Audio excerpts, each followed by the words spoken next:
तो सभी भाइयों ने पहले राम राम। तो भाई लोगों घर बैठो हम कहीं नहीं हुए, जो हाथ में नोट दिख रहा ना यान नहीं हमें ये थाने मेहनत करनी पड़ी।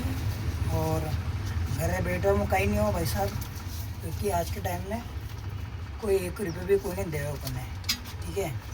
और कुछ भी करो, ठीक है, कुछ भी करो, मतलब जो आपने पसंद है वही काम करो। वो पोया को धंधो कर सको तो आराम हो। मात्र 5,000 रुपये का खर्चा में 5,000 रुपये में वो सेटअप हो जाए।